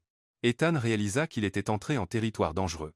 Sophia, ce n'est pas que je doute de vous. C'est juste que je dois protéger la fondation, le projet, votre réputation. Ma réputation? Sophia laissa échapper un rire amer. Ethan, ma réputation vient d'être détruite en ligne. Et vous pensez la protéger en jouant la prudence? Le téléphone sonna à nouveau. Cette fois, c'était le portable de Sophia. Elle regarda l'écran. C'était Margaret de l'orphelinat. Allô, Margaret. Sophia, ma chérie, j'ai vu l'article. Quelle absurdité? Es-tu bien? J'essaie de comprendre ce qui se passe. Eh bien, je veux que tu saches que personne ici ne croit un mot de ces sottises. Les enfants demandent quand tu reviendras les voir. Sophia sentit ses yeux s'embuer. Merci, Margaret. Ça signifie beaucoup pour moi. Quand elle raccrocha, Ethan l'observait avec une expression coupable. Sophia, vous savez ce qui est drôle? Elle l'interrompit. Margaret, qui me connaît depuis des années, a su instantanément que c'était un mensonge. Mais vous m'avez embrassé il y a 3 jours, et maintenant vous avez besoin de plus d'informations. Ce n'est pas comme ça. Ce n'est pas. Sophia marcha jusqu'à la fenêtre, lui tournant le dos. Ethan, j'ai passé toute ma vie à être laissé derrière par des gens qui étaient censés me faire confiance. Ma mère m'a laissé à l'orphelinat. Famille d'accueil après famille d'accueil m'a abandonné. Et maintenant, quand j'ai enfin pensé avoir trouvé quelqu'un qui me voyait pour qui je suis vraiment. Sophia, je vous vois. Ça n'a pas changé, n'est-ce pas? Alors pourquoi ne m'avez-vous pas défendu immédiatement? Pourquoi avez-vous hésité? Ethan resta silencieux parce qu'au fond il savait qu'elle avait raison. Pendant une fraction de seconde en lisant l'article, une petite partie de lui s'était demandé s'il y avait une chance qu'il ait été trompé. Pas sur l'argent.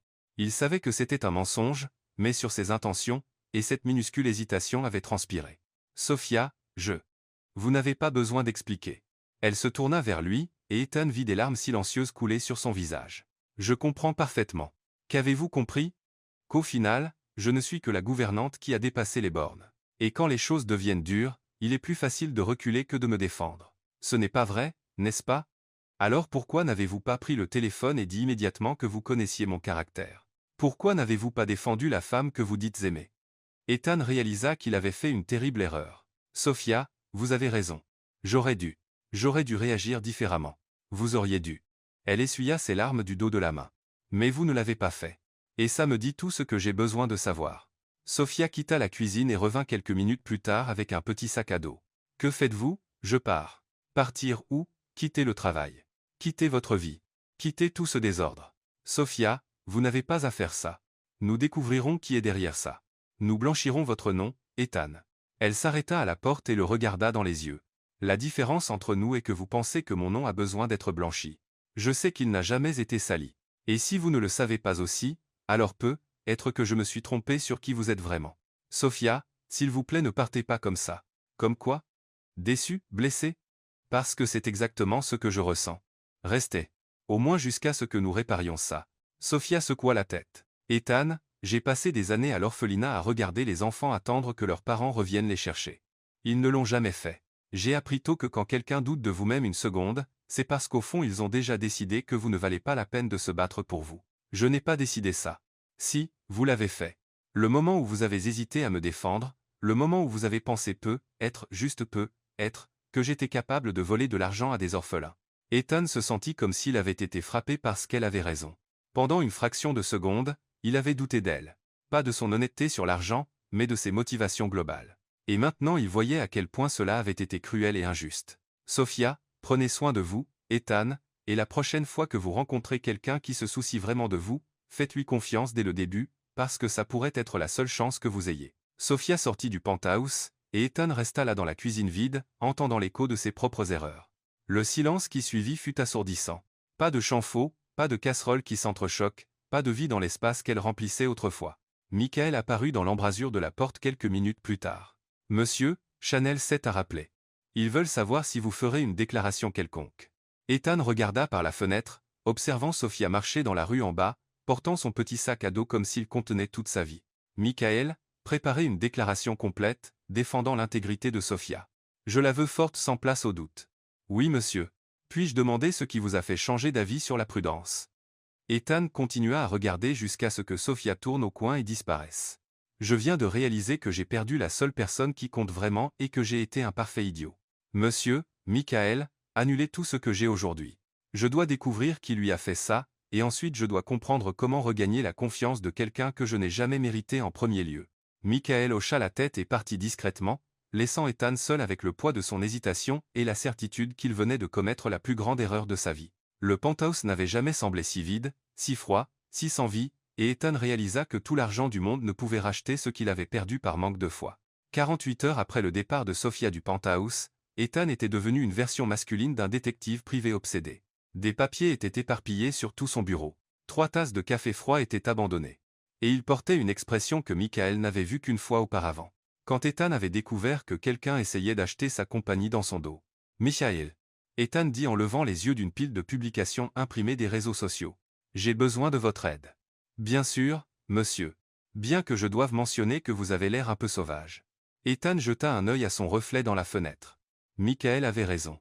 Ses cheveux étaient en désordre, sa barbe poussait, et il y avait une tache de café sur sa chemise habillée. « Michael, j'ai besoin que vous fassiez quelque chose qui pourrait sembler un peu conventionnel. Monsieur, j'ai travaillé pour vous pendant la phase où vous avez décidé d'apprendre le saxophone à 3 heures du matin. Ma définition de peu conventionnel est assez large. Bien, parce que nous devons enquêter sur Lily et Victoria discrètement. » Michael haussa un sourcil. « Enquêter comment exactement ? » Comme des détectives undercover. Monsieur, puis-je suggérer que nous engagions de vrais professionnels pour ça ? Il n'y a pas de temps. J'ai besoin de preuves maintenant. Et d'ailleurs, Ethan se leva avec une détermination que Michael reconnut comme potentiellement problématique. Chest personnel. 2 heures plus tard, Ethan était méconnaissable.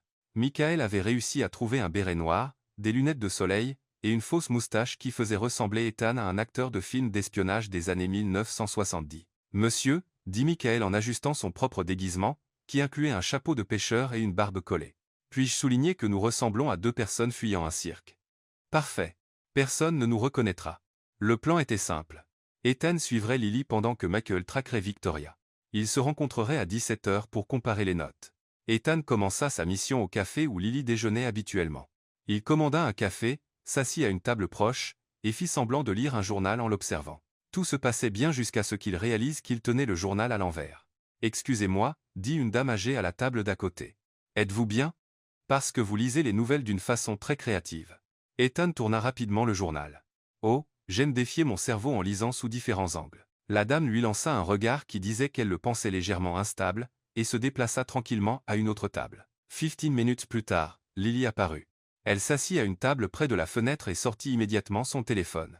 Ethan essaya de se rapprocher assez pour entendre la conversation, mais dans le processus, il renversa une chaise, attirant l'attention de tout le monde dans le café. « Désolé » marmonna-t-il, essayant de se cacher derrière sa fausse moustache.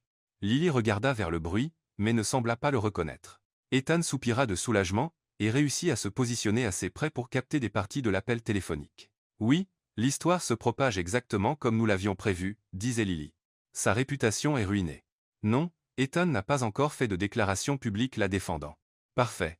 Maintenant, nous attendons juste qu'il réalise qu'elle ne vaut pas le scandale. » Ethan sentit son sein bouillir. Il dut se retenir de se lever et de la confronter sur place. Lily continua, « Victoria a fait un excellent travail en plantant l'histoire avec ses contacts médias. Oui, les preuves que nous avons fabriquées sont assez convaincantes. Ethan a toujours été trop intelligent pour son propre bien, mais quand il s'agit de femmes, il est étonnamment naïf. » Ce fut la goutte d'eau. Ethan se leva brusquement, mais dans le mouvement soudain, sa fausse moustache tomba dans la tasse de café de la table d'à côté. « Ma moustache » cria-t-il instinctivement, puis réalisa ce qu'il venait de dire. Tout le café se tourna pour regarder. Lily regarda aussi, et pendant un moment, leurs yeux se croisèrent. Ethan vit l'instant exact où elle le reconnut, même sans la moustache. « Ethan, » dit-elle, les yeux écarquillés.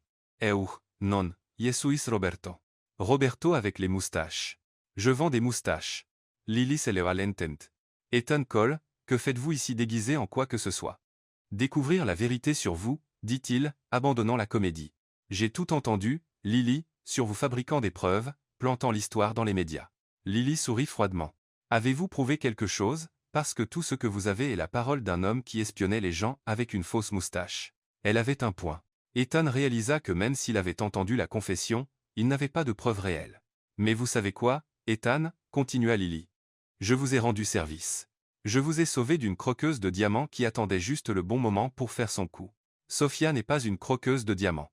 Elle ne savait même pas que j'avais de l'argent quand elle a commencé à travailler pour moi. Oh, s'il vous plaît. Bien sûr qu'elle savait. Vous pensez que quelqu'un prend un travail dans un penthouse sans savoir qui est le patron? Ethan hésita une seconde. C'était vrai que Sophia savait qu'il avait de l'argent, mais ça n'a pas d'importance, dit-il enfin. Elle ne m'a jamais rien demandé. Elle n'a jamais essayé de profiter. Pasencore. Je parie que maintenant elle va apparaître avec un procès pour détresse émotionnelle. Vous ne connaissez pas Sophia. Je connais les femmes comme elle, et vous devriez aussi. Après tout ce que vous avez traversé, Lily prit son sac et se leva. Ethan, quand vous aurez fini de jouer au prince et à la pauvre, appelez-moi. Je suis toujours prête à vous pardonner cette phase folle. Elle sortit du café, laissant Ethan seul avec ses découvertes et une fausse moustache flottant dans une tasse de café. Pendant ce temps, Michael vivait sa propre petite enquête au bureau où travaillait Victoria. Déguisé en livreur de fleurs, il réussit à entrer dans le bâtiment et essayait d'en savoir plus sur son rôle dans le scandale. Livraison pour Victoria Williams, dit-il à la réceptionniste. Elle est en réunion. Vous pouvez la laisser ici. En fait, j'ai besoin de sa signature en personne. Ce sont des fleurs chères. La réceptionniste soupira. Chambre 1205, mais faites vite. Michael monta au 12e étage et trouva Victoria au téléphone dans son bureau. La porte était légèrement ouverte, lui permettant d'entendre la conversation. Oui, maman. Je sais que ça sonne cruel, mais c'est du business. Ethan doit comprendre qu'il y a des conséquences à ses choix romantiques. Non, je ne me sens pas mal. Cette femme profitait clairement de lui. Michael se rapprocha mais heurta accidentellement la plante du couloir. Le bruit fit jeter un œil à Victoria à la porte. « Excusez-moi » dit Michael en feignant de se reprendre. « Des fleurs pour vous » Victoria fronça les sourcils. « Je n'ai pas commandé de fleurs. »« Oh, mais quelqu'un l'a fait. » Un admirateur secret peut être. Michael entra dans le bureau et posa les fleurs sur son bureau, appuyant discrètement sur le bouton d'enregistrement du téléphone qu'Ethan lui avait donné. « Qui les a envoyés » demanda Victoria. « Je crains de ne pas pouvoir dire, madame. Confidentialité professionnelle de livraison de fleurs. » Victoria sembla accepter la réponse et reprit son appel pendant que Michael sortait. Il resta juste dehors la porte, enregistrant le reste de la conversation. Où en étais-je? Oh, oui, Sophia est déjà sortie de la vie d'Ethan, exactement comme nous l'avions prévu. Maintenant, nous devons juste attendre qu'il réalise qu'il a besoin de quelqu'un à son niveau social. À 17 h, Ethan et Michael se rencontrèrent au penthouse pour comparer ce qu'ils avaient trouvé. Tous deux semblaient visiblement fatigués, et encore un peu ridicules dans les restes de leur déguisement. « Monsieur, dit Michael, j'ai un enregistrement de Victoria, admettant faire partie du plan. Et vous? J'ai entendu Lily tout confesser, mais je n'ai pas pu l'enregistrer. Quand même, entre les deux preuves, je pense que nous en avons assez. Que faisons-nous maintenant? » Ethan regarda par la fenêtre vers la ville, pensant à Sophia. Maintenant nous blanchissons son nom et ensuite je devrais comprendre comment regagner la confiance de quelqu'un que j'ai profondément blessé. Monsieur, puis-je dire quelque chose? Bien sûr. Mademoiselle Sophia n'était pas comme les autres. Et vous le saviez dès le premier jour. Ethan hocha tristement la tête. Je le savais. Et j'ai quand même douté d'elle. Quel genre d'homme cela fait-il de moi? Un homme qui a fait une erreur, monsieur. Mais aussi un homme prêt à la réparer. Ethan arracha le dernier bout de sa fausse moustache et la jeta à la poubelle. Michael, préparez tout pour une conférence de presse dans une semaine à partir d'aujourd'hui. Il est temps de dire la vérité. Une semaine après leur enquête undercover, Ethan se tenait devant le foyer Saint-François avec une détermination qu'il n'avait pas ressentie depuis des jours. Dans ses mains, il tenait un dossier avec toutes les preuves qu'il avait rassemblées sur Lily et Victoria et un cœur plein de regrets et d'espoir. Margaret l'accueillit à la porte avec un sourire chaleureux. « Monsieur Cole, c'est si bon de vous voir. Les enfants demandent quand vous reviendrez. En fait, Margaret, je suis ici pour une raison très spécifique. J'ai besoin de votre aide pour organiser quelque chose de spécial. » Bien sûr, cher. De quoi avez-vous besoin? Je veux faire une présentation ici aujourd'hui. Pour la presse, pour les gens qui soutiennent l'orphelinat, et surtout, pour Sophia. Margaret haussa un sourcil. Sophia? Elle n'est pas venue depuis, eh bien, depuis cette horrible histoire dans les nouvelles. C'est exactement de ça que je veux parler. Margaret, Sophia est innocente. J'ai des preuves de qui l'a vraiment piégée. Bien sûr qu'elle est innocente. Margaret sembla presque offensée par la suggestion. Cette fille a le cœur le plus pur que j'ai jamais vu. Qui croirait de telles absurdités? Ethan baissa la tête, honteux. J'ai presque cru. Pendant un moment, j'ai douté d'elle. Et maintenant je dois réparer ça. Margaret l'étudia avec des yeux sages. Ah, je vois. Vous n'êtes pas juste ici pour blanchir son nom, n'est-ce pas? Non, je suis ici parce que j'ai fait la plus grande erreur de ma vie, et j'ai besoin d'une chance de me rattraper auprès d'elle. Et c'est elle que vous venez aujourd'hui? Non, en fait, je ne sais même pas si elle viendra. Margaret sourit. Laissez ça à moi. Grace n'a jamais pu résister à une histoire sur des enfants dans le besoin, et aujourd'hui c'est un jour d'activité spéciale avec les nouveaux enfants arrivés cette semaine. 2 heures plus tard, la cour de l'orphelinat était remplie de gens. Journalistes, soutiens de l'institution, quelques officiels locaux, et surtout, des enfants curieux qui ne comprenaient pas tout à fait pourquoi tant d'adultes étaient dans leur espace de jeu. Ethan était plus nerveux qu'il ne l'avait jamais été avant une présentation. Ce n'était pas sur des chiffres de vente ou des stratégies d'entreprise. C'était sur la femme qu'il aimait et l'avenir qu'il avait presque ruiné par manque de confiance. Tout le monde, dit Margaret dans le micro. Nous avons avec nous aujourd'hui Monsieur Ethan Cole, qui a quelque chose d'important à partager. Ethan monta sur la petite estrade improvisée, regarda la foule, et pendant un moment se sentit comme s'il allait s'évanouir. Puis il vit Sophia. Elle se tenait au fond de la cour, clairement arrivée sans savoir ce qui se passait. Elle portait un jean et un t-shirt simple, ses cheveux attachés en queue de cheval, et avait un air de confusion totale en le voyant là. « Bon après-midi », commença Ethan, sa voix légèrement tremblante. « D'abord, je veux m'excuser d'avoir transformé cet endroit paisible en cirque médiatique, mais il y a des vérités qui doivent être dites, et je ne pouvais penser à un meilleur endroit pour les dire. » Il inspira profondément et continua. « Comme beaucoup d'entre vous le savent, des accusations récentes ont été portées contre Sophia Williams, une femme extraordinaire qui donne son temps libre pour aider les enfants de cette institution. Non seulement ces accusations étaient fausses, mais elles ont été délibérément fabriquées. » Un murmure se répandit dans la foule. Sophia resta immobile, observante. « J'ai ici des preuves », Ethan leva le dossier, qui prouvent que 2 personnes de mon cercle social ont conspiré pour diffamer Sophia pour des raisons purement personnelles. Lily Patterson et Victoria Taos ont créé de faux documents, planté des histoires dans les médias, et essayé de détruire la réputation d'une femme dont la seule faute était d'avoir un cœur trop grand. Les journalistes commencèrent à griffonner furieusement dans leurs carnets. Mais je ne suis pas juste ici pour révéler la vérité sur le scandale. Je suis ici pour révéler la vérité sur moi-même. Ethan chercha Sophia dans la foule. Elle s'était approchée un peu, mais gardait encore ses distances. Quand ces accusations sont apparues, j'ai échoué envers Sophia de la pire façon. Pendant un moment terrible et inexcusable. J'ai douté d'elle. Pas de son honnêteté sur l'argent. J'ai toujours su que cette partie était un mensonge, mais j'ai douté de ses intentions. Et en faisant ça, j'ai montré que je ne connaissais absolument rien de la femme que je prétendais aimer. Sophia arrêta de marcher, ses yeux s'écarquillèrent. Parce que si je connaissais vraiment Sophia, continua Ethan, sa voix devenant plus forte, je saurais qu'elle est incapable de faire quoi que ce soit qui blesserait un enfant. Je saurais qu'elle préférait avoir faim plutôt que de prendre de la nourriture à quelqu'un dans le besoin. Je saurais qu'elle est la personne la plus authentique, drôle, attentionnée et honnête que j'ai jamais rencontrée. Tommy, l'un des enfants qu'Ethan avait rencontré à la fête des hot dogs, tira sur le t-shirt de Sophia. « Sophia, pourquoi pleures-tu » Sophia essuya rapidement ses yeux. « Je ne pleure pas, Tommy. C'est juste de la poussière dans l'air. Mais il n'y a pas de vent aujourd'hui, » répondit le garçon avec la logique tranchante que seuls les enfants peuvent avoir. Ethan sourit sur l'estrade en entendant l'échange. « Sophia Williams, dit-il maintenant, parlant directement à elle, vous m'avez appris que la vraie richesse ne se mesure pas en dollars, mais en combien de sourires vous pouvez créer. Vous m'avez appris que la générosité ne concerne pas combien vous donnez, mais de donner tout ce que vous pouvez. Vous m'avez appris que l'amour ne concerne pas de trouver quelqu'un de parfait, mais de trouver quelqu'un qui vous donne envie d'être une meilleure personne. » Sophia luttait clairement pour retenir ses larmes. « Et je veux être une meilleure personne. » Ethan continua. « Je veux être l'homme que vous méritez. L'homme qui vous fait confiance dès le début, qui se bat pour vous sans hésitation, qui voit votre valeur, non pas malgré d'où vous venez, mais à cause de qui vous avez choisi de devenir. » Sarah, une autre enfant, murmura quelque chose à l'oreille de Sophia. Sophia secoua la tête, mais Sarah insista, la poussant doucement vers l'estrade. « Qu'a-t-elle dit » demanda Ethan en s'éloignant du micro. Sophia était maintenant à quelques pas, encore hésitante.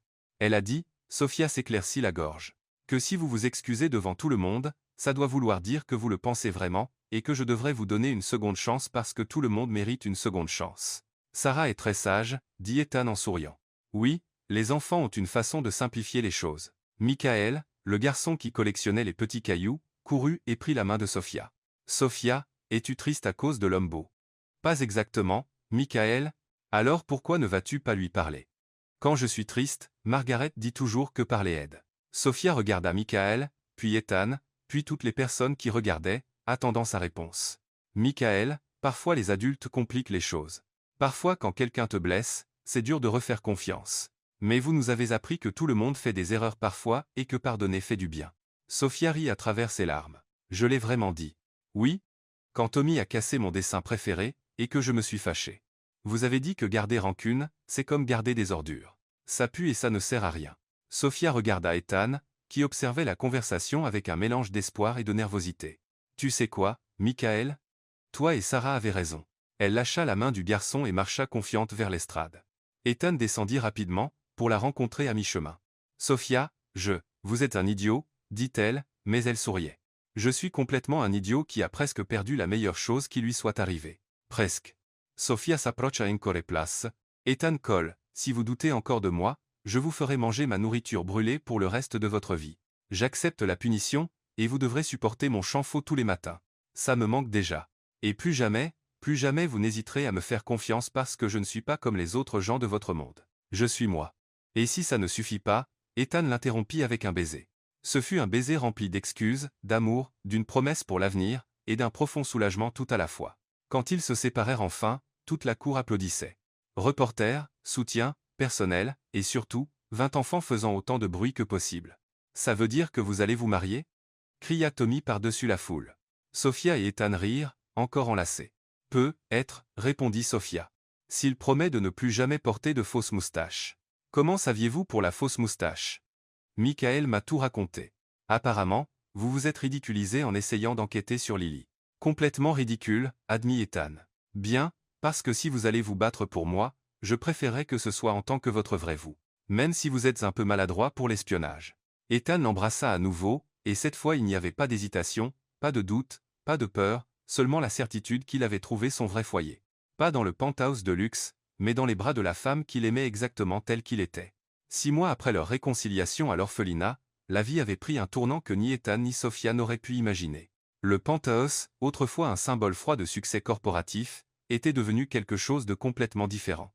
Un vrai foyer, constamment rempli de rires, de conversations animées, et occasionnellement du champfort de Sophia dans la cuisine. Ethan. Sophia pela de la cuisine un samedi matin.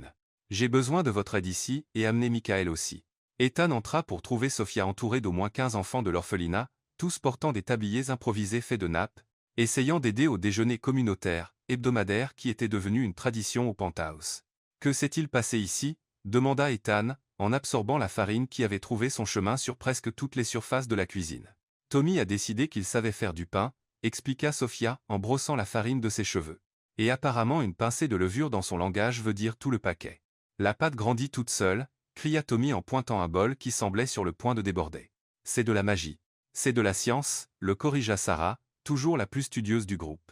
La levure libère des gaz qui font gonfler la pâte. Magie ou science, dit Ethan en relevant ses manches. Nous allons avoir besoin d'aide si nous voulons empêcher cette pâte de conquérir toute la cuisine. Michael apparut à la porte et observa calmement le chaos, clairement habitué à la nouvelle réalité du penthouse. Puis-je suggérer que nous commandions des pizzas ? Dit-il diplomatiquement. Absolument pas, protesta Sophia. Ces enfants méritent un repas fait maison, même si je dois lutter contre cette pâte moi-même. 2 heures plus tard, après beaucoup de travail d'équipe, de rire, et quelques petites batailles avec des ingrédients têtus, la cuisine était enfin en ordre, et le déjeuner était prêt.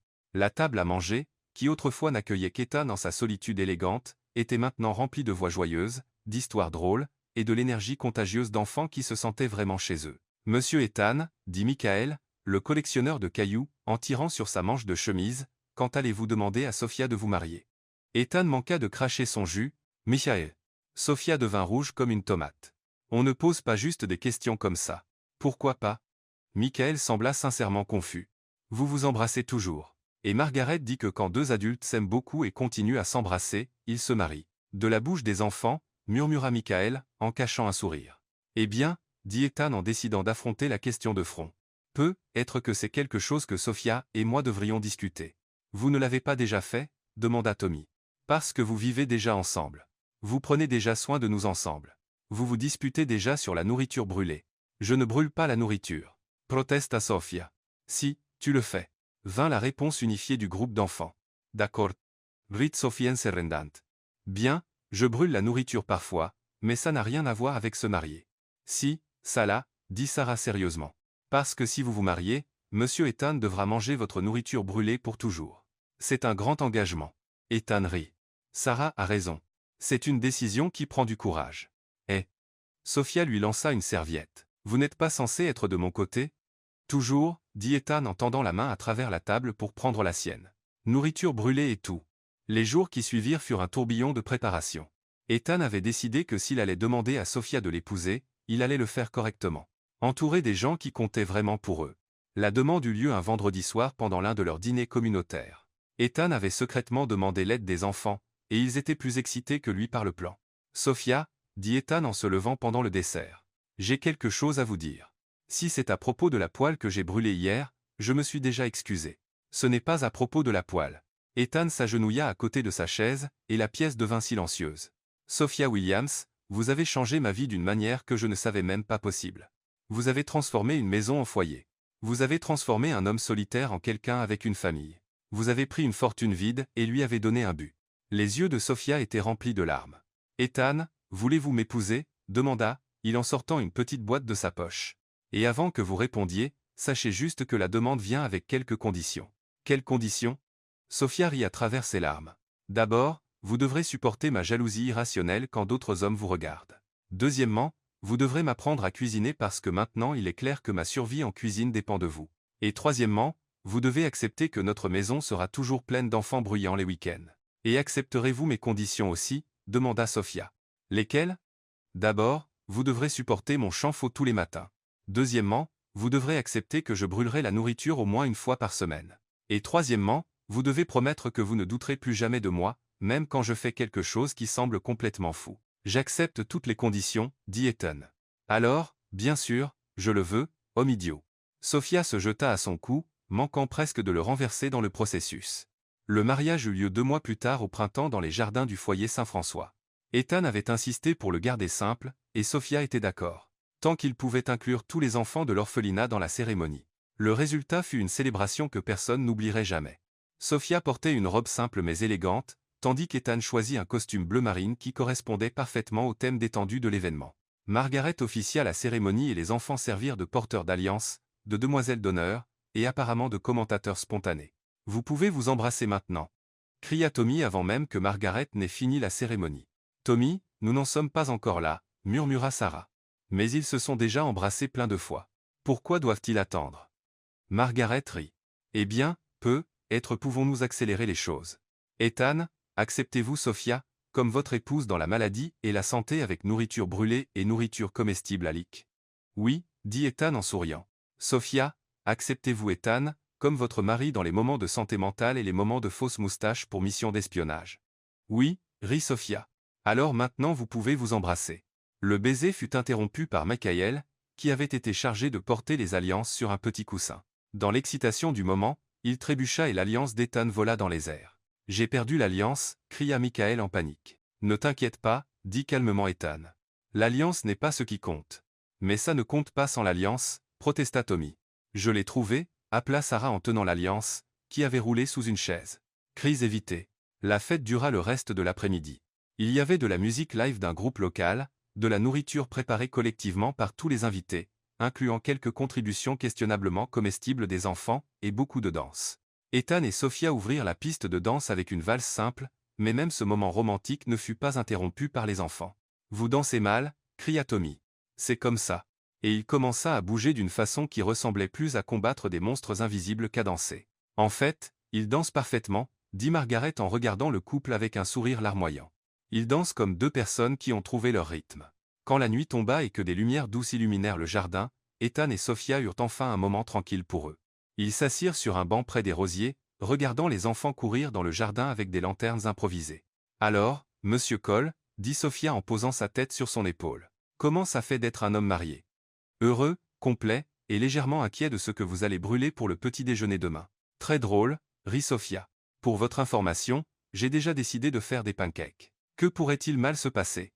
Voulez-vous la liste alphabétique ou chronologique ? Je plaisante. » Il embrassa le haut de sa tête. « Je me fiche si vous brûlez toute la cuisine tant que nous sommes ensemble. » Comme c'est romantique et légèrement préoccupant. Ils restèrent silencieux quelques minutes, juste regardant les enfants jouer et écoutant leurs rires résonner dans le jardin. « Ethan, dit doucement Sophia. »« Oui. »« Merci. »« Pourquoi ? » ?»« Pour m'avoir montré que la famille ne concerne pas de partager les mêmes gènes ou de grandir dans la même maison. C'est de choisir de s'aimer et de prendre soin les uns des autres, même quand c'est dur. » Ethan regarda autour des enfants qui couraient, Margaret discutant avec Michael sur une blague, les vrais amis qu'ils avaient trouvés en chemin, et réalisa que Sophia avait raison. Il avait commencé ce voyage en essayant de découvrir qui se souciait vraiment de lui.